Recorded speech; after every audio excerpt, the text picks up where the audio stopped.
Welcome and bienvenidos to Cultural Capacity, a podcast sponsored by Educator Aid Incorporated, where our team is committed to supporting individuals and organizations on their journey of self-aware leadership, emotional wellness, and development of effective cross-cultural communications. Let's get ready to explore the following topics together by biting into them with little pieces that go really deep to examine ourselves. Topics like bias, culture, cultural psychology, cultural neuroscience, diversity, equity, inclusion, and racial equity. Our episodes are all 10 minutes or less and intended to serve as introspective tools for you as the individual leader or the teams that you're leading. Be sure to check out the links in the podcast description where you can sign up for our free quarterly subscription, Better Community, as well as tap in and submit your questions via the voice message button. Let's get ready to learn together.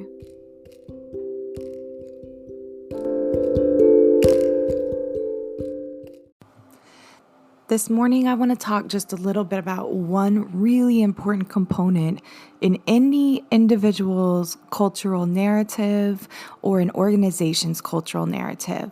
So you remember when we talk about culture, what we are saying is not the look and feel of a school, not the environment. It is the underlying factors that are actually driving human behavior. So behaviors like communication, behaviors like conflict and how we respond and react with our emotions, how we process information. All of those things have to do with these underlying cultural pathology, so to speak, or our cultural mindsets. And then what is our capacity to continue to examine those beliefs that we hold? And I say beliefs because beliefs are one core component of any person's individual cultural mindset or any organization's culture by which they operate by. Now, even if we have posted somewhere what we believe, our mission, our vision, our core values, etc., culture is ultimately determined and driven by the people. And because of that, we often have existing cultural beliefs or norms or values in our organizations that they aren't posted up and written somewhere, but they are known to be true. And it is, quote unquote, just how we do things around here. So I wanted to quickly point out beliefs. Because again, when we say culture, there's 5 core components: beliefs, norms, values, language, and not solamente hablo en español y también en inglés, not just I'm only speaking in Spanish or I'm only speaking in English, for example, like I just said. It is also how we communicate love, how we communicate when we're frustrated. Our language pertains to our preferred communication styles as well and encompasses all those things. Finally, symbols, things like a flag, a country's flag, things like maybe necklaces that are important to us, emblems, symbols, school colors, etc.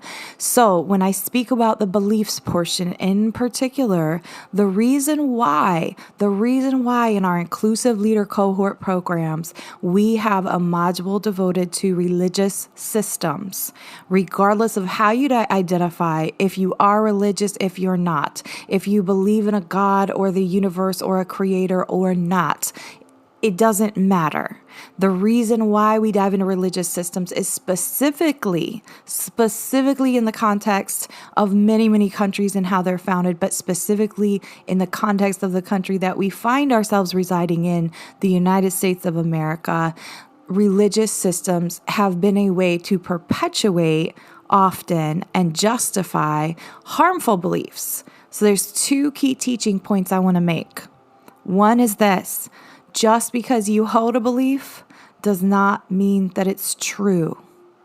A truth, the truth, and a belief, the belief you hold, those aren't the same thing. So we have to be very careful not to conflate the two.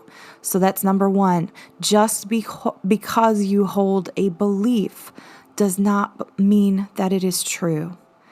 The second teaching point that I want us to keep coming back to always in this process, whether it's religious systems that we are examining or other constructs or different things that we've created as humans. all which serve different purposes, all which can be really beautiful, but also have their downfalls, their shortcomings, or evil that persists within those systems. Okay? The second point is this. Some of the beliefs that each of us may hold could possibly be harmful because of human bias, because of the way we might have received the information, because of the way that we allow it to control or play out in our own lives. So the second point is this: just because you hold a belief does not mean that it isn't harmful to yourself or to someone else, or that it doesn't oppress somebody else inadvertently. So one of the consistent questions we will continually pose to you is this: why do I believe what I believe? And how do I know that this belief is true? Why do I believe what I believe? And how do I know that this belief is true? All right. Have a great time learning more about yourself, because when we learn about ourselves, when we accept ourselves, when we love ourselves fully, we can in turn learn about others, accept others, and love others wholly and unconditionally.